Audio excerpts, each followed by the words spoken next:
The crimes this man is accused of committing are frightening and sickening. Houston police call him a serial rapist who would meet up with women so he could tie them up, rob them, and violate them. He's behind bars tonight, but investigators fear he has more victims they do not know about. Grace White now has the story for us tonight.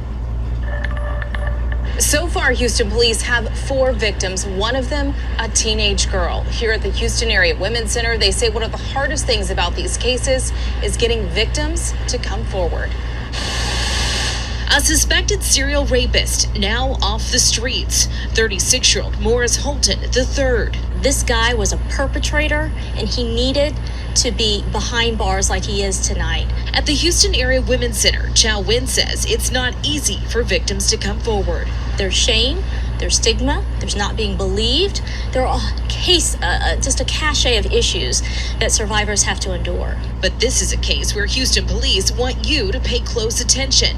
Investigators noticed a pattern, the way they say Holton would attack his victims. She was definitely sexually assaulted and zip-tied, which was kind of consistent with these other cases. Police say Holton would scroll social media to find victims, then meet them at their home or a hotel. He'd pull out a gun and zip tie them. They were often raped and robbed.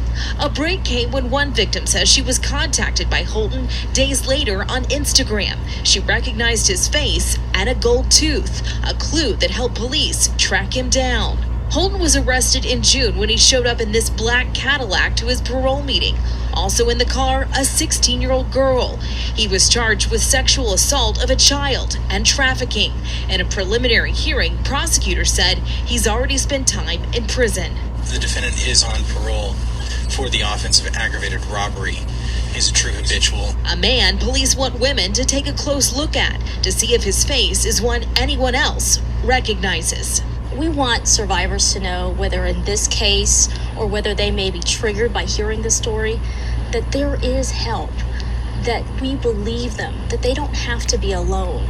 Police say he also goes by the name Carlos, and by the way, he was supposed to be on parole until 2023. A 36-year-old named Morris Holton III. Authorities say among his victims, a teenage girl. Sherman Chow has the very latest after a press conference this afternoon. So Sherman, what else did police share? Oh, they had a lot to say. This is quite the story. To begin with, authorities say that another potential victim has already come forward today, and that so far there are 4 victims. Now, detectives tell us the following, that Holton would find his victims on social media, then meet with them at their home or a hotel room, that he would pull out a gun and zip tie the women. 2 of the victims are content creators for social media videos, and one is a massage therapist. The women were raped, robbed, or pistol whipped and kidnapped back in March and April. Now, detectives got a break in the case when one of the victims was contacted again. He reached out to her via social media, possibly unknowingly. The complaint advised that she saw the suspect via video chat, and she was able to recognize his face, adding that he had a gold tooth. Detectives tracked down the suspect's social media accounts and the phone number that he used. Now, there are apps which search mystery numbers. One of those came back with these postings about Holton's phone number. Things that said like pimp raping girls at gunpoint, rape someone, beware, danger. So police fear that these postings were made by other victims, which is why HPD is going public now. Holton was arrested in June when he showed up in a black Cadillac at his parole meeting, and also in that vehicle was a 16-year-old runaway girl. So DPS has also charged him with sexual assault of a child and trafficking of a child in that case. Holton was arrested in June. He'd been out on a parole about 6 months prior to that. He had been serving 10 years for a 2011 aggravated robbery case. Guys? Such a disturbing case, Sherman. Thank you so much.